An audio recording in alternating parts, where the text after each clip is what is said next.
Hi everyone.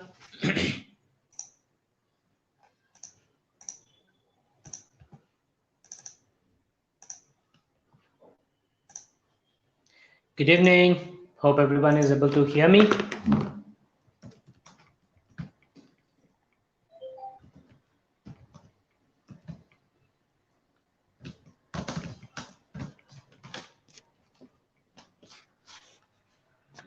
Yeah, friends, please confirm. Are you able to hear me? Hey, good evening. Good evening, everyone. Yeah. All right. Wonderful.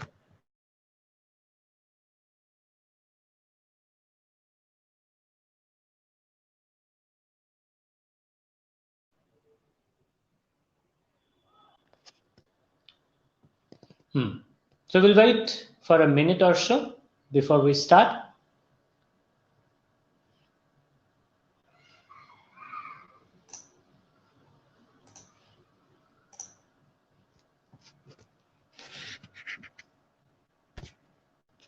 Yeah, as I said, let's wait.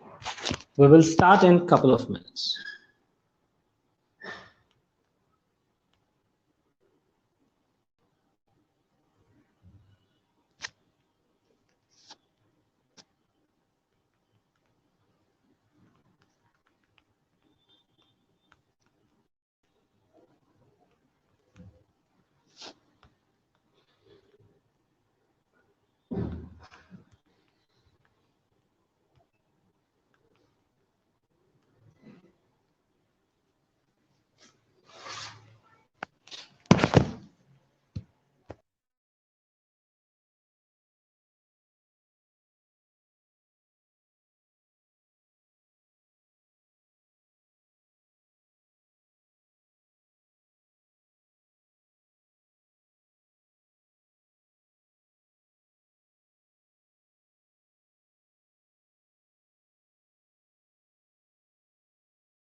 All right, friends, let's start.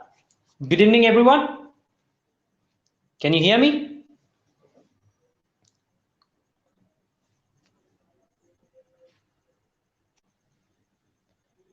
Yeah, please confirm if you're able to hear me.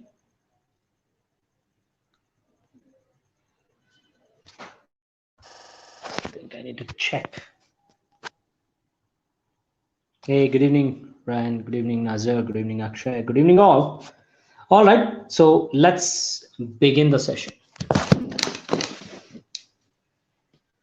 So welcome to 360 Digit MG webinars, and in association with MDEC, we are conducting a session today on stemming and lemmatization.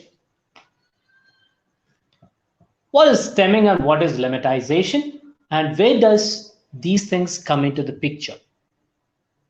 This is what we need to learn today as part of today's session, right? So when we talk about analytics, when we talk about machine learning, we basically talk about a mathematical equation.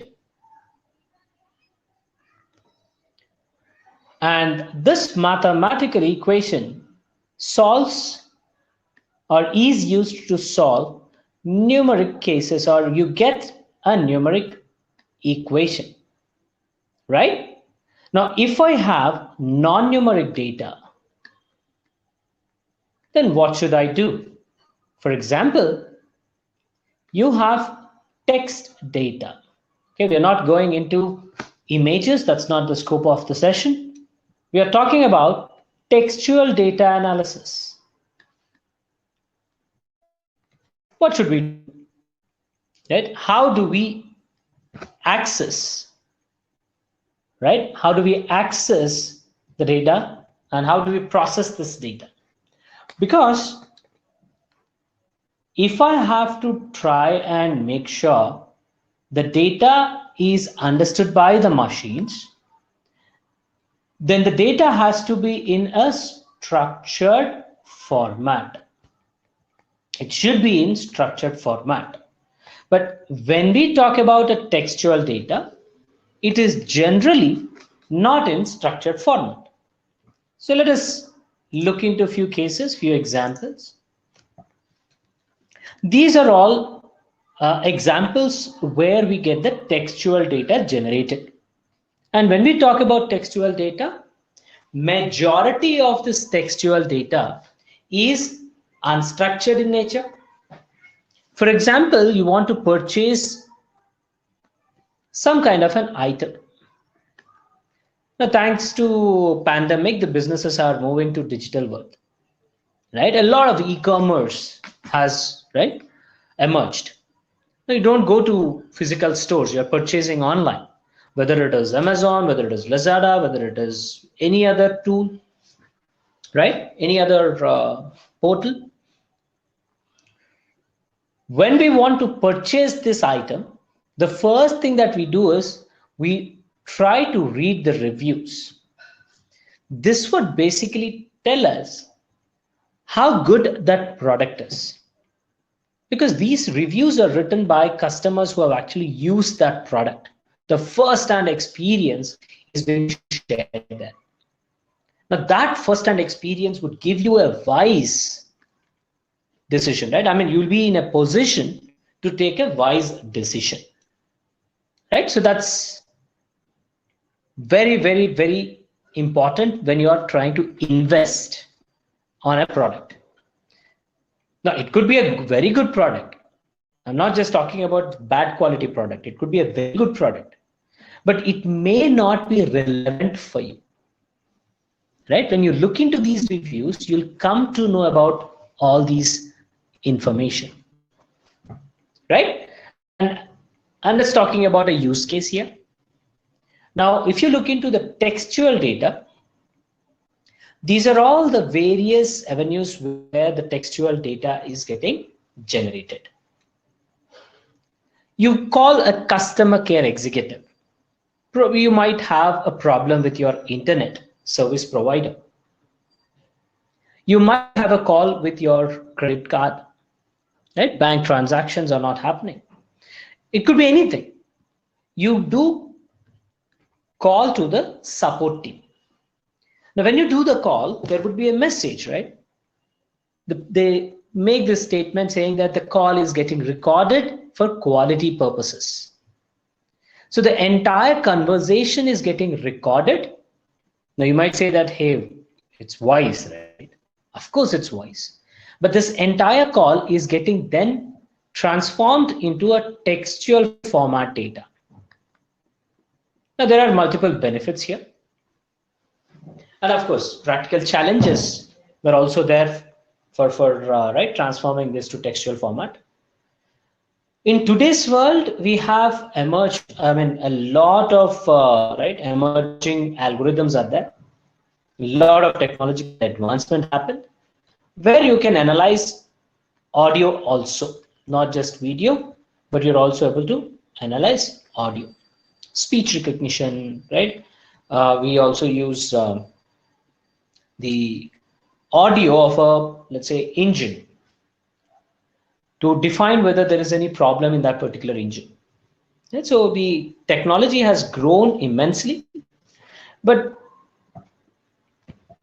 if you go back into past few years back, right, we did not had these kind of technological advancements. We did not had AI, right, so matured.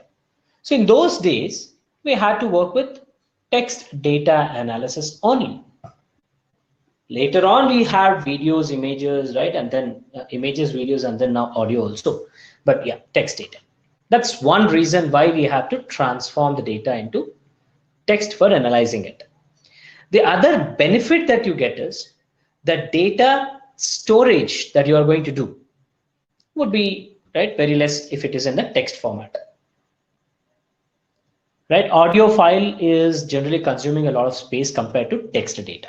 So from the storage perspective also, it is more beneficial. You can archive it. Then we have email. This is another form where your text data is getting generated. You write an official mail or an unofficial mail, right? It becomes text content, isn't it? So we can analyze that.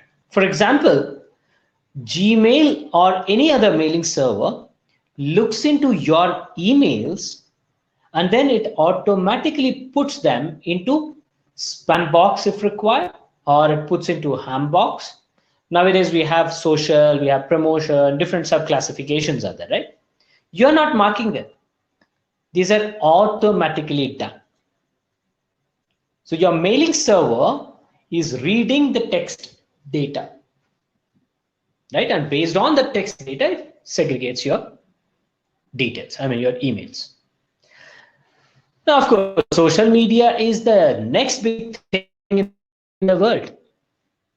The majority of the textual data is getting deleted. It's a public forum where you do not have any strings, you do not have any, right, challenges. You can be very, very, very, very vocal there. And generally organizations fall back to this because they get true information, true feedback. For example, assume that this session is happening, right, in a offline mode. I mean, in a classroom, I'm standing in front of you people and delivering the lecture. Okay? Assume that is the training. If you go back 10 years, 20 years back, this is generally the practice. Now, once the training is done or in between the training, I'm asking you people, I'm requesting you all people to fill the feedback form. I provide you a physical paper, right? And there would be a bunch of questions. You have to answer them, right? Now, this is a physical paper and you're sitting in front of me and writing it. Now, what I do, I watch you. I'm watching at you. I'm staring at you, what you're writing, right? It's a human psychology, right? You generally do not rate my training, right? Probably below 4 if I'm staring at you. How bad it might be. You might not like it a bit, right? But you never go, I mean, unless until you, right, want to create some kind of a controversy or interest, you generally do not do that. That's the human psychology, isn't it? But if I ask you to do the same feedback, right, by providing you a digital platform, maybe a website or a social media account, now this is where you are free. You generally do not have the perception that somebody is looking at you, and you try to give true feedback. Now here you might even curse me saying that you wasted my time, right? If you do not like the training, you'll start cursing me saying that, hey, this person is very bad, he doesn't know how to train, he wasted my time. At the same time, of course, if it is good, you're going to, right, come up with a very good feedback. Now, this true feedback is what I want, right? If I take this example as I am an organization and you're the consumers, customers, I would want to learn what my customers are actually experiencing, because that's when I can actually grow. I can provide better service, right? And social media hence becomes one of the most important platforms in today's generation, right? Then we have speech transcripts. Now today, Malaysia has celebrated 63rd Independence Day, right? A lot of personalities have given speeches, and our media houses they generally do a true translations.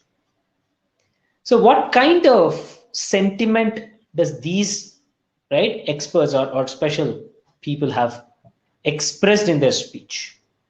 We have VIPs generally hosting the flag, and they generally give the speeches, right? Motivating speeches. So what kind of sentiment was there in that speech? Maybe you failed to attend to that speech. You want to understand, right? So you take the text data. As I said, you don't have to really worry. You don't have to put efforts in converting that speech into text because your media houses are already doing it for you. You just Google for it and entire speech is readily available for you. You take that text data, right? You might copy it into a text file and start analyzing that. Field agents, sales people, these people try to reach out to the customers, they try to take the feedback, they ask, they interact with the customers, right? So a lot of information is getting generated by these people.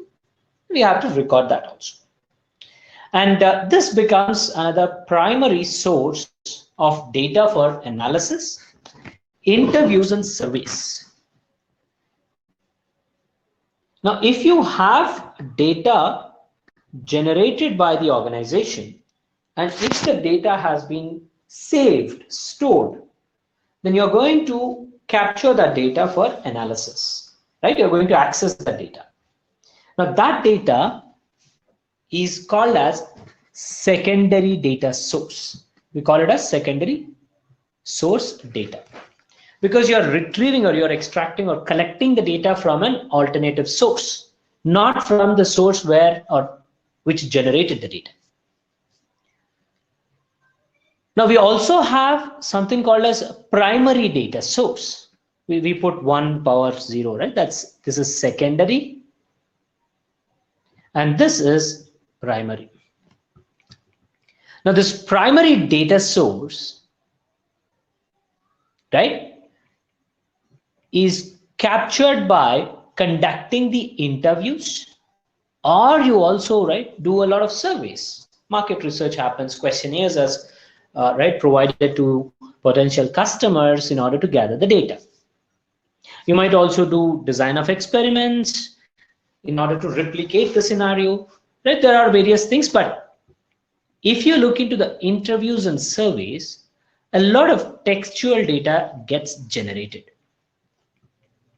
These are some of the cases where text data is getting generated, and always majority of the data is generated in unstructured format.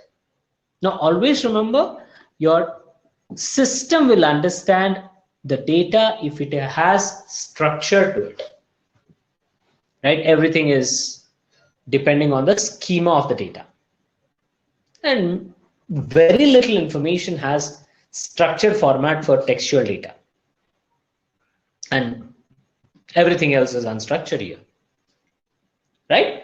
Now if I have to come up with a mathematical equation which can explain the output with respect to a set of input features using this function, then this data needs to be in that structured format,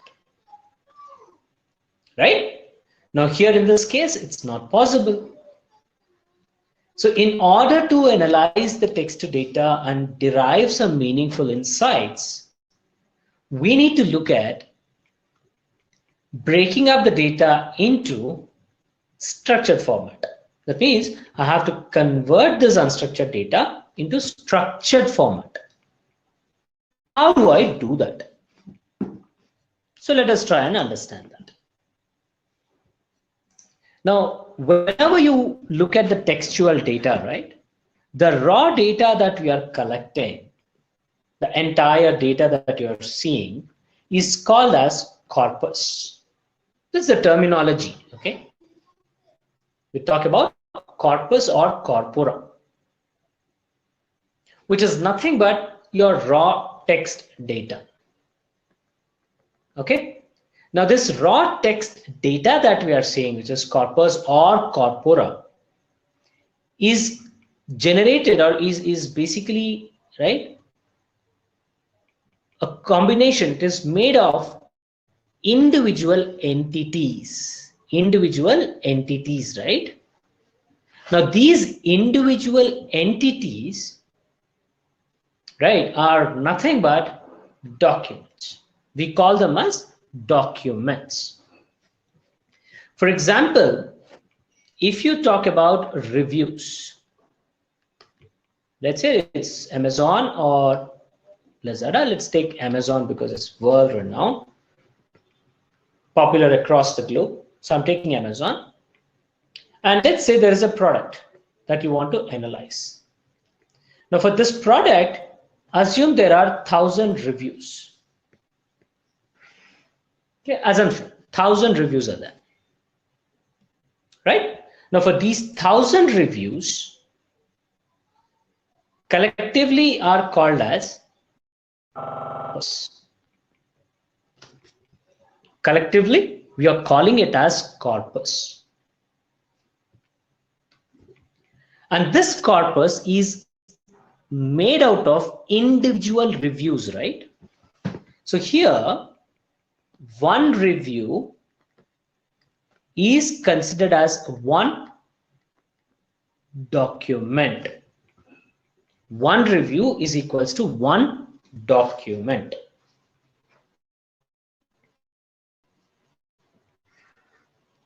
Right? So this reviews, collection of reviews that you are looking at, is called as a 100 document corpus. Sorry, 1,000 document corpus, my bad. Now, the review can be of different sizes. Let's say I have a lot of time in Word, right? I have nothing to do basically in a given day. So what I do, I take my entire time and write a review for the same product, right, which we both have purchased, in a very detailed manner. Probably I'll write a 2 pages review, maybe more than let's say 300 words, 400 words, for example. Whereas you have written, this is you have written, product is awesome.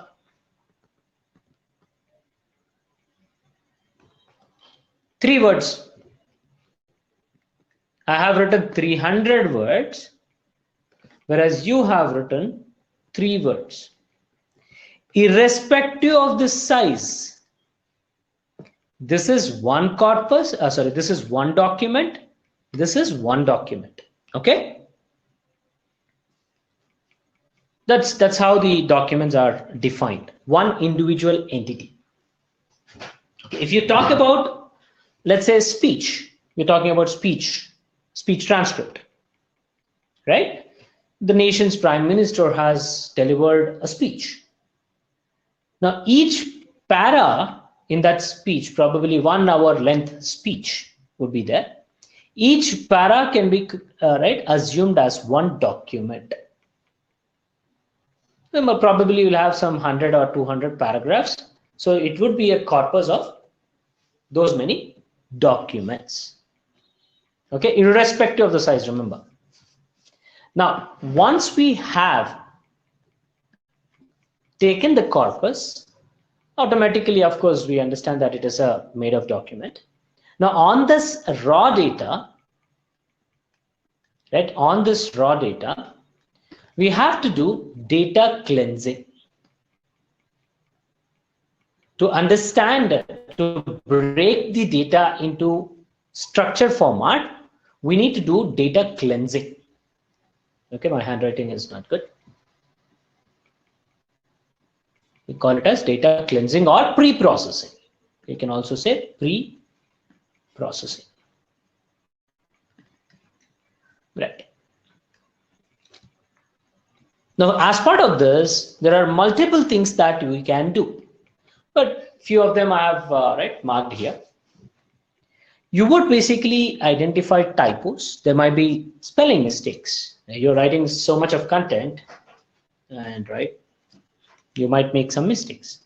So we need to correct those things. There are libraries, there are paid tools, right? In Python programming, there are libraries which can identify these typos based on the dictionary of words. Then we also have to convert the entire text that we have into one of these cases.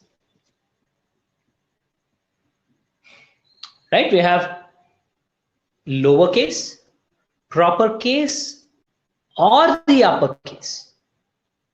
There should be consistency, because the programming tools that we are using, right, or any tool that you use, programming languages or the tools that you are using for analyzing the text data are case sensitive. They're always case sensitive.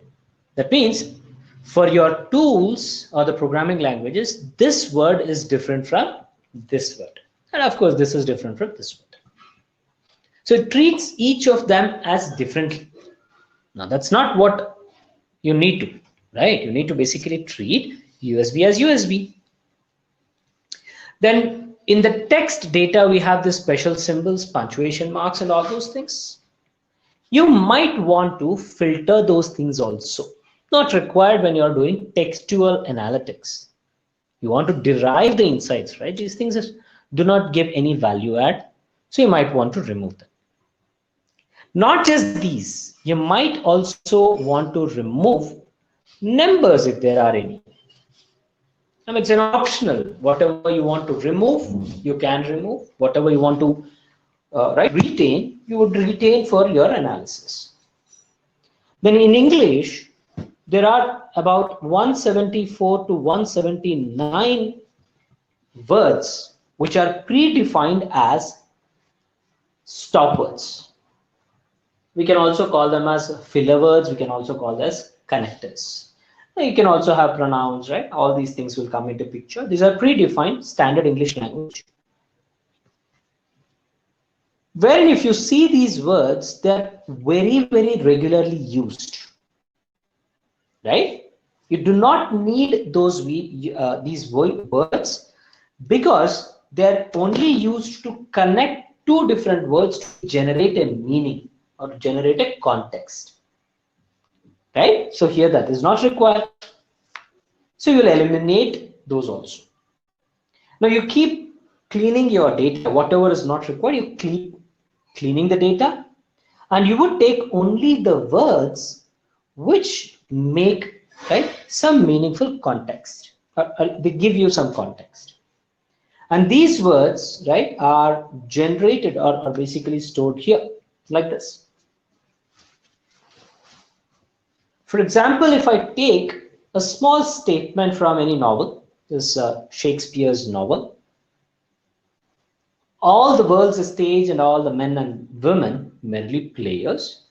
They have their exits and their entrances, and one man in his time plays many parts.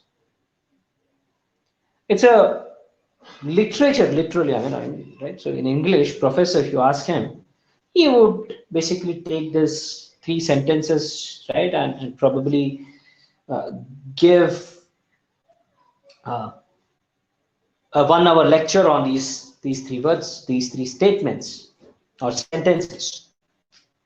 But for analysts, data analysts or statisticians who are basically working with this data, they should treat this as an unstructured data, right? And then we need to convert that into structured format like this,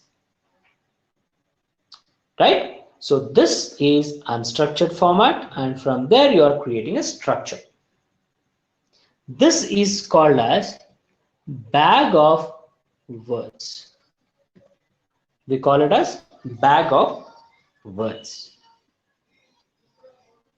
So this unstructured data You're cleansing. This is not required. This is not required. These are not required. So you're removing those things, and you're capturing only the keywords.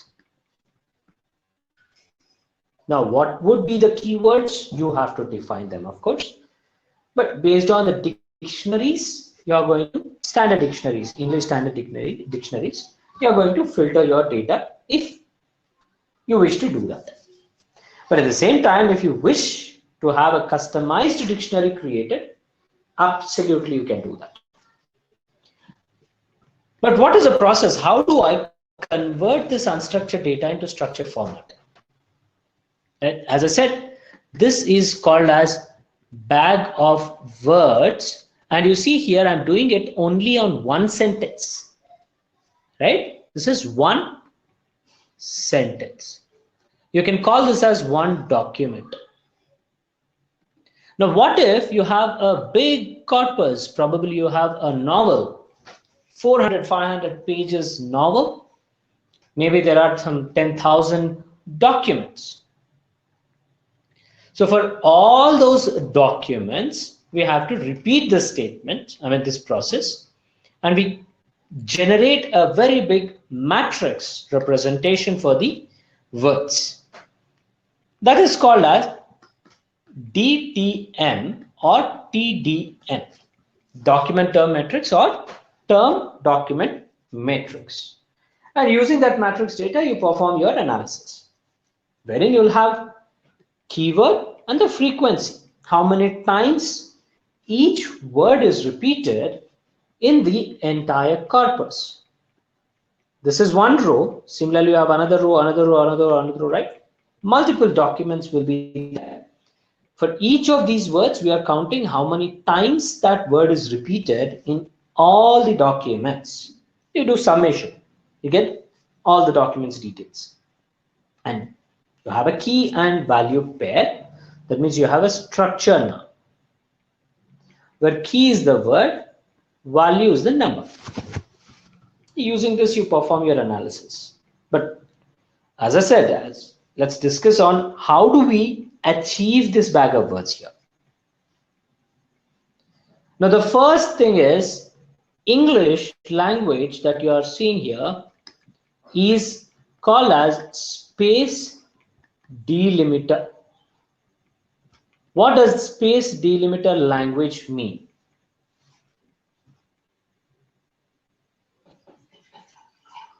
Yeah, friends, what does space delimiter language mean?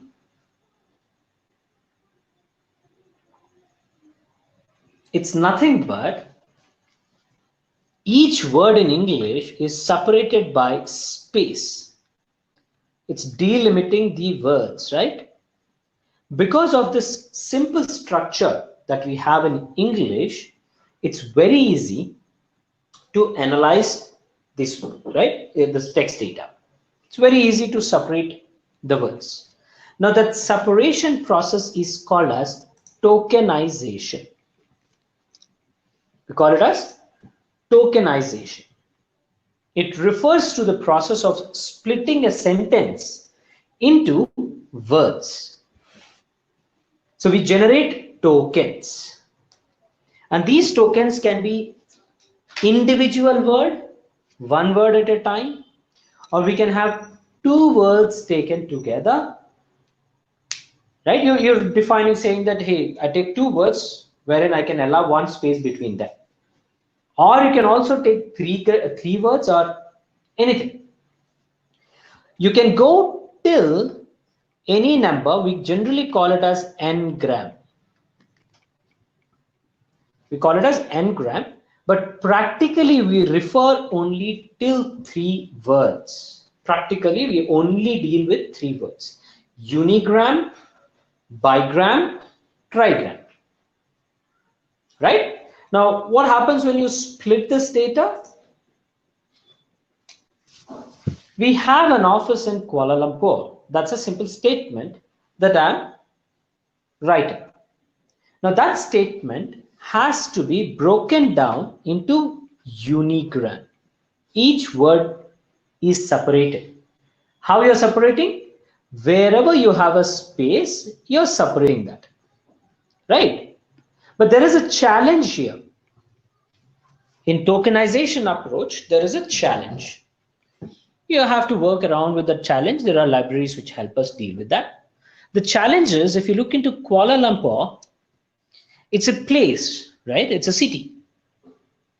In Malaysia, it's one of the state, isn't it? Now, you cannot split it as Kuala and Lumpur. There's not two different words. It's a single word. These are the challenges that you can encounter when you're going with your tokenization, which needs to be addressed. Then we have parts of speech tagging, POS tagging.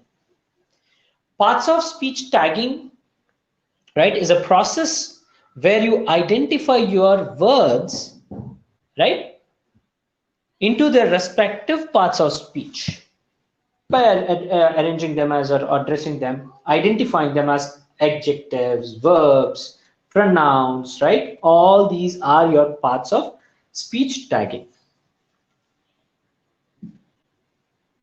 Grammatical tagging or post tagging. These are the other names that we have. Right? So there are huge list which is predefined for parts of speech tagging.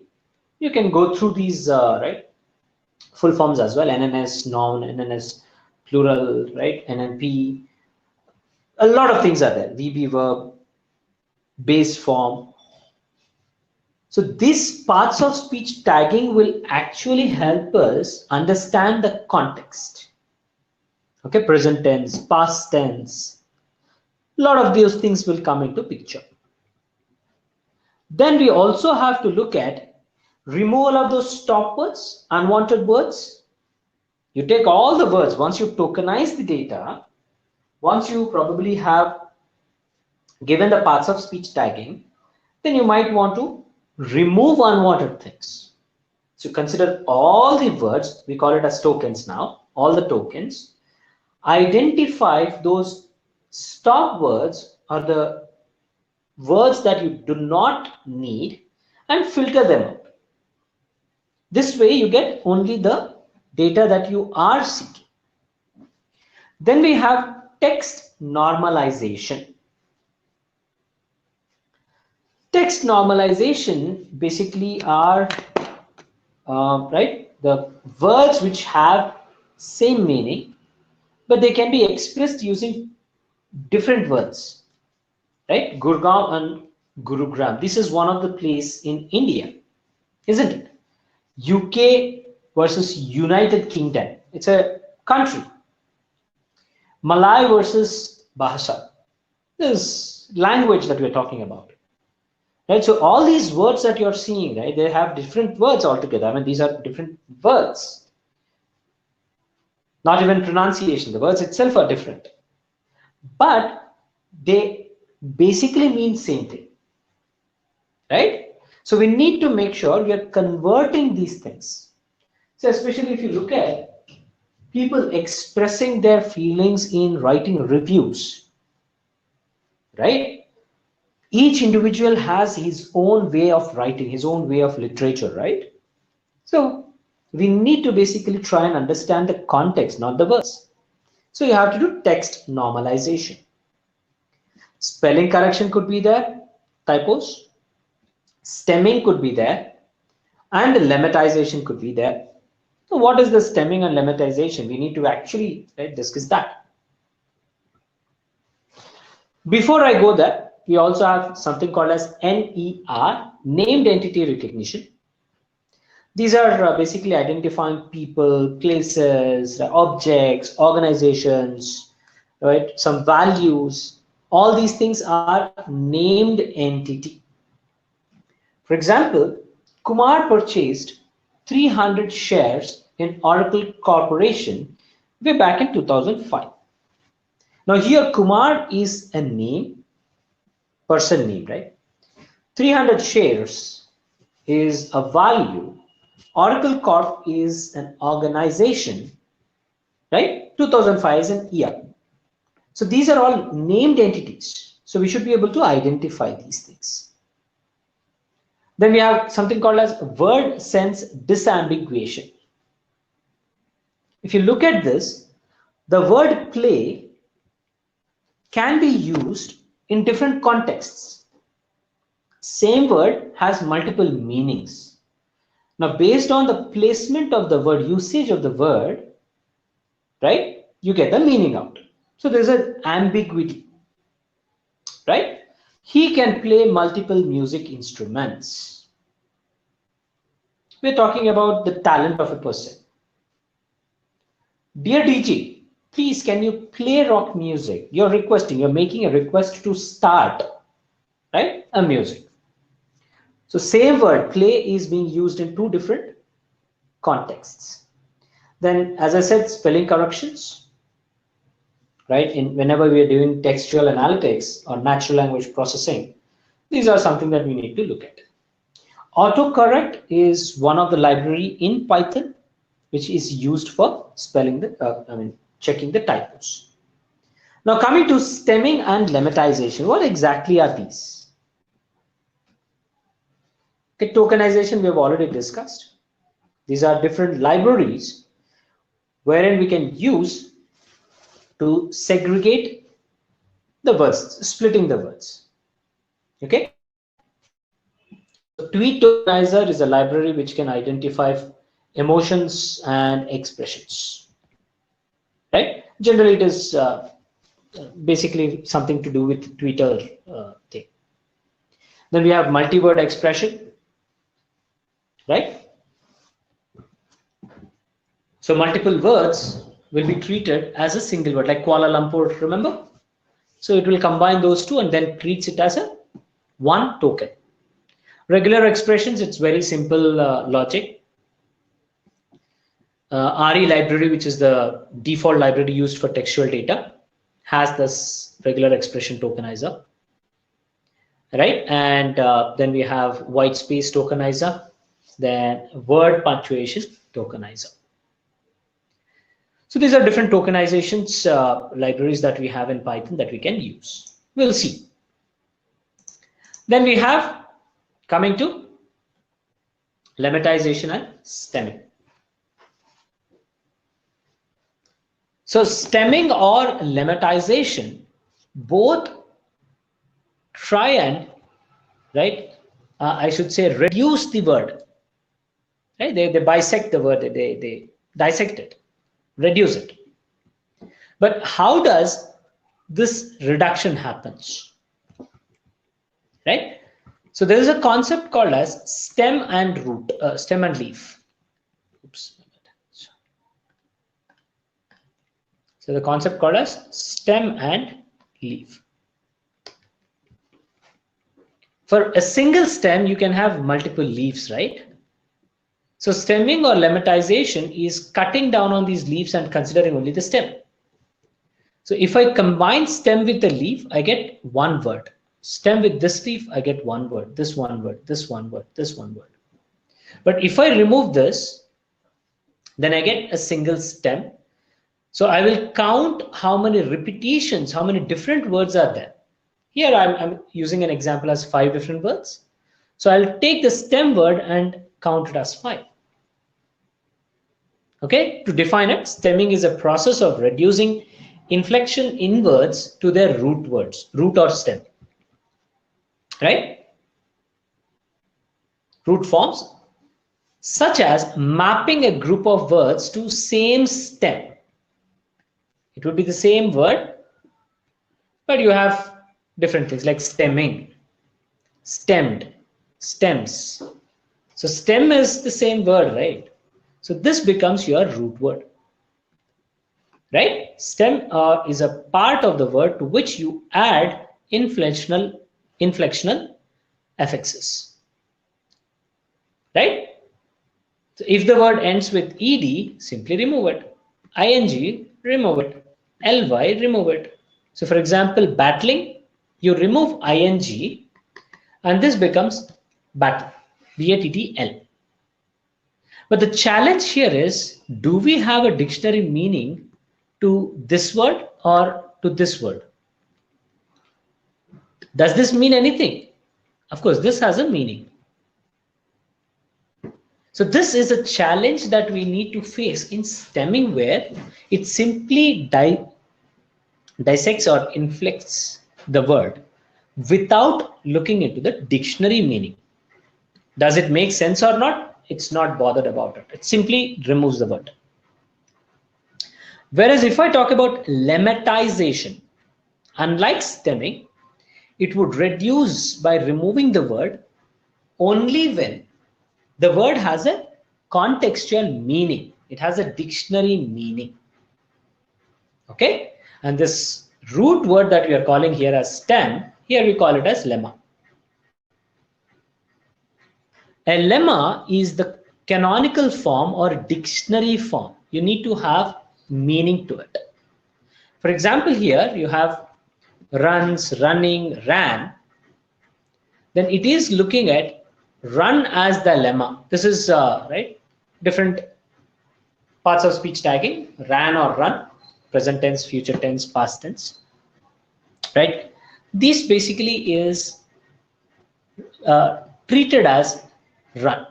Now, this is a process that we can try and do. Now, you decide whether this is required or not. Okay, it's not mandatory that you need to do, but when you're trying to analyze textual data, these are all the options that we have. So lemmatization, to explain, is doing an additional check than stemming, wherein it sees whether the dissectional word or the cut word lemma that we get here is having a dictionary meaning or not. Okay, that's the difference between stemming and lemmatization. So there are more different forms of same data, right? And when you're doing this analyzing or performing stemming,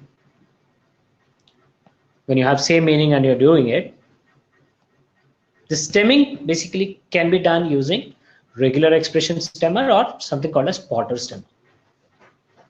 Regular stemmer is, both do the same thing. Regular stemmer has very simple structure. It's removing that ing and all that. Similarly, Potter stemmer removes the same, right, extensions that you are seeing in the English standard words, right? Classes. So remove that yes. IES, from here you remove, from here you remove.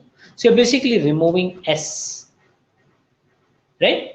So for example, in classes, we are removing till, right, the class only is considered. We are removing that E and S.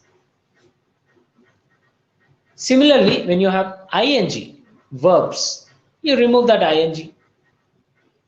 Singing, it becomes sing, right? If you have ed removed, then it becomes remove. Similarly, when you have these words ate, iser, ize, eta, all these are different examples. Creator can be converted to create, right? Al, removable or eatable, is converted to eat, right? So few words, this is stemming. Now coming to lemmatization. As I said, lemmatization has words, right? We use Potter stemma, which basically does what? It removes, say for example, independence. If you are using this independence word, then you're going to get independent. Independent. Independent. Not even independent, it's independent. So there's no meaning to it, right? There is no dictionary meaning to it. So it uses the dictionary words to generate these lemmas. Then we further perform a lot of data cleansing tasks if required, like singularization, pluralization, language translation from one language to another language, right? All these things can be done. Now this is basically to clean the text data. Okay, let's now try and look into demonstration in Python. So we are using text regular expression. This is a library in Python. We have to import the library. I'm using a interface for Python, which is called as a Spider, the graphical user interface application. Underneath this, we have Python executing text. Okay, so let's say I'm generating a sentence here, a random sentence. I've picked it up from online just now. So Kuala Lumpur, Malaysia marked the 63rd anniversary of its independence on Monday with a scaled back celebration due to the restrictive measures to contain COVID-19 outbreak. For more photos, you might want to contact this email ID. This is a statement that I've created, right? Some statement that I've generated. Now remember, we want to first do tokenization here, right? Now in the regular expression, we have a function called split. This split would simply split your words based on the strings that you are connected here. Okay, so R means it's basically putting the string as a raw string. Okay, then you're treating /s. /s is basically returning a match where string contains white space character.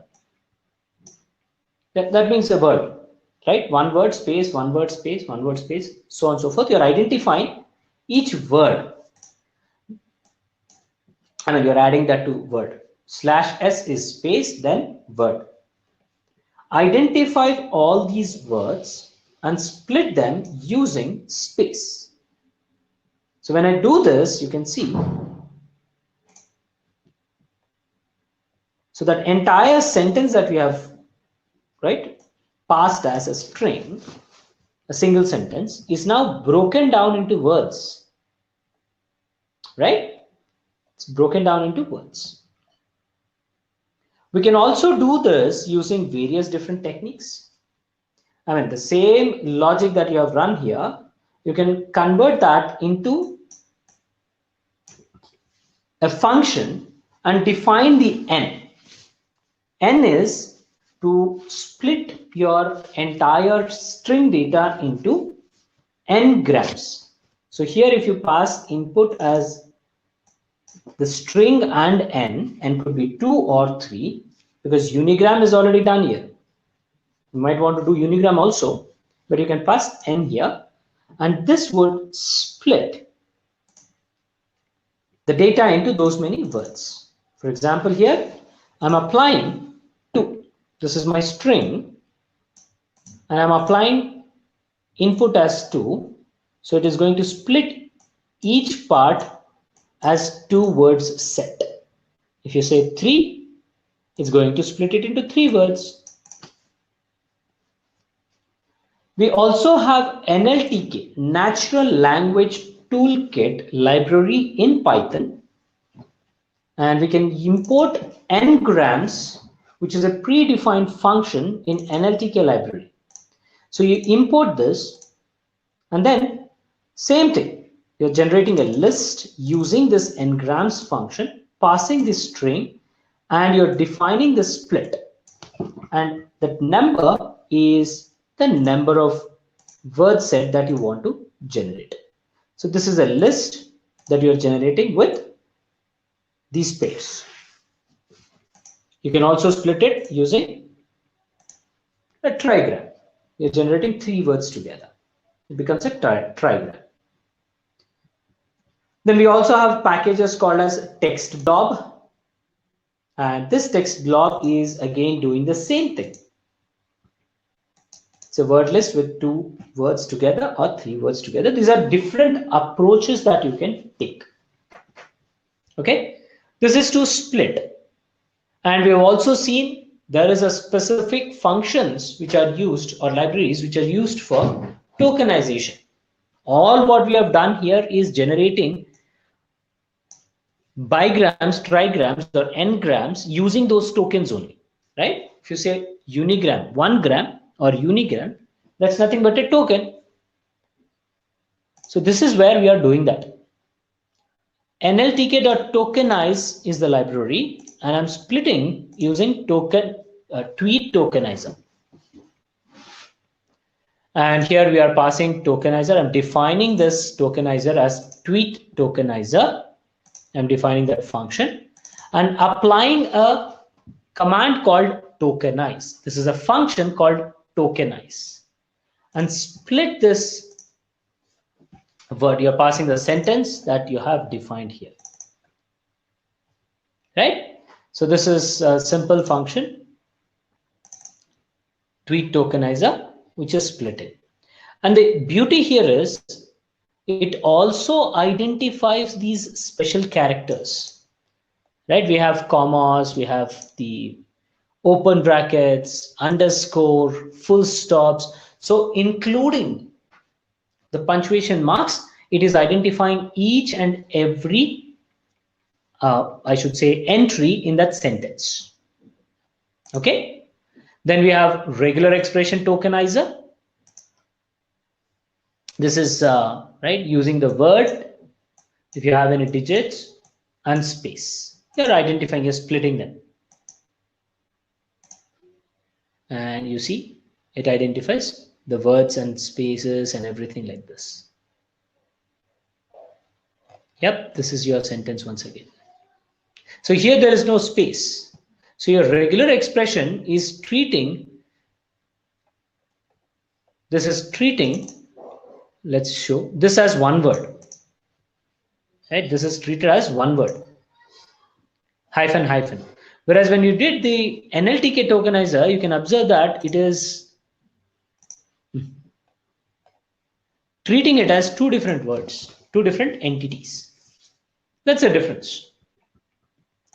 Next, we have white space tokenizer. Wherever it finds white space, it splits the data. Right? Wherever any space is available, treat that as a word. Very simple logic here in white space tokenizer. Now let us look into stemming and lemmatization. I'm using regular expression stemmer. Okay, that's the library I'm using here. I'm defining a sentence. Okay, this is my sentence. I say, I love playing soccer. Soccer players practice hard. So when I do stemming, this ing is gone, right? Let's say I'm defining this regular expression stemmer from NLTK library, from nltk.stem, import regular expression stemmer, and define this by passing this keyword ing dot. Now when you do that, right, when you're doing this, it is identifying the word where it has ing word, and it removes that word simply. Look at this. So using regular expression stemmer, you define it here. You pass the word, right? And this is the function that you are defining, where W is nothing but each word from that particular sentence. We are doing stemming here. We are not doing tokenization, mind you. So I'm using this split function to tokenize it, take one word at a time, and then try and apply this stemmer. When you do it, you'll observe, okay, I'm not defined this. Let me execute this, my bad. You can define this. And now if I execute this, you can see here, it says, I love play soccer. ing is gone. Now, if you want to remove the players, ERS, then you're defining ERS dollar here. It will remove ERS. Next, I'll use another stemmer function or a library here, which is Potter stemmer. Before eating, it would be sanitize your hands with a sanitizer. Okay, that's the statement. Let me define it. And then I'm using nltk.potter, stem.potter. This is giving us the Potter stemma. That's the library I'm defining, sorry, that's a function. I'm defining it as ps underscore stemma and applying that to the sentence. The same application here, you're applying now your Potter stemma. And you can see here, it's converted the word like this. E is gone. Before eating, it would be nice to sanit your hand with sanit. Sanitize, I-S-E is gone. I-Z-E-R is gone. Right? So this is how your Potter works. Different options, you have to pick and choose which one would be more relevant for your analysis. Then we have Lemmatizer, nltk.stem. I'm importing WordNet Lemmatizer, importing that, and importing word underscore tokenize. This is to tokenize your words. You can also use split function. You can cross check whether your WordNet tokenizers are imported properly or not. If not, you can update it. nltk.download would download the latest up-to-date library into your system. Downloading package WordNet. It's a WordNet package, right? So you're importing that into your location. Package WordNet is already up to date. I don't need to update it. But if you're not using this for some period, then you might want to update your packages. Now I'm defining WordNet Lemmatizer here as Lemmatizer. I'm giving a new name to it. And I'm defining a sentence here and saying the codes executed today are far better than what we execute generally. It's a programming training that we are having, in this particular scenario. Whenever we run the programs, they generally do not run, especially when it is live sessions, right? So today I'm saying there is no problem. The codes executed today are far better than what we execute generally. So here I'm applying lemmatization. So when I do that, it changes that codes to code. Because code has meaning, right? It has a meaning to it. Hence, it is removing S and considering it. If you're using stemming, whether it is having a meaning or not, it will simply remove it. All right. So this is the difference between stemming and lemmatizing. One does not look into the meaning. The other one is looking into the dictionary meanings. Now, when you are trying to collate, when you're trying to split your raw text data and construct a document term matrix, which is the structured form of the data, you have to keep in mind that the words that you're collecting might be repeated, might have different forms, might have typos, right? Might have disambiguation, might have different representations, different forms. So these are all the different pre-processing steps that we do before we collate the data. And as part of that, we have also learned lemmatization, which gives you a dictionary meaning. Right. So that's basically stemming and lemmatizing. Now, yeah, this is our YouTube channel. You might want to subscribe to it to get the latest information about all these webinars that we conduct. And people who want to connect with me, this is me. Let me introduce myself.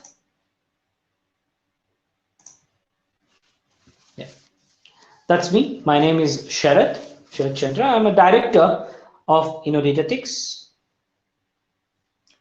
And yeah, we do a lot of AI related solutions for our clients. And yeah, would be very glad if anybody wants to connect with me. All right. Thank you so much. And do we have any questions before I wrap up? Sudarshan, it's not a big code. I would request you to go through the recorded videos. I mean, the YouTube videos, and you should be able to type it rather than copy pasting. Type it. Rand, we are not actually looking at the code. We're trying to understand the concept. So yes, please do that. No, it is on YouTube, Akshay.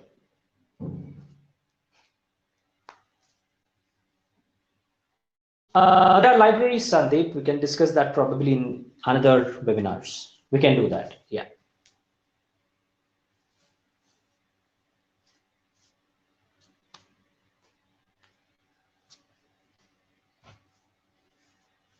So there are a few predefined language translators in Python. We can discuss them. Yeah.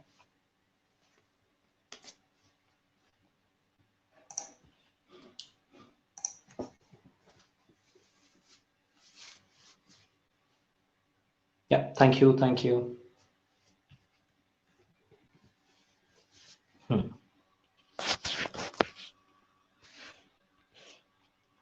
we have something which can translate it? Feedback or text is multi-language. You have to now read you basically have to write the program in order to capture these multilingual language thing.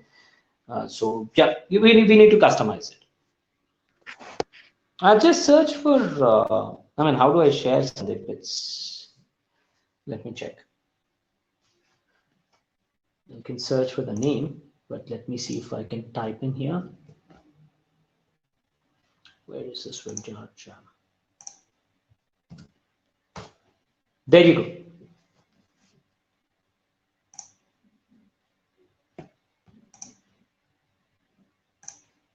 All right. Here's your Ryan. All right, friends. So let us wrap up the session. Thank you so much, and do not forget to keep social distancing and take care of yourself. Thank you so much. Good night.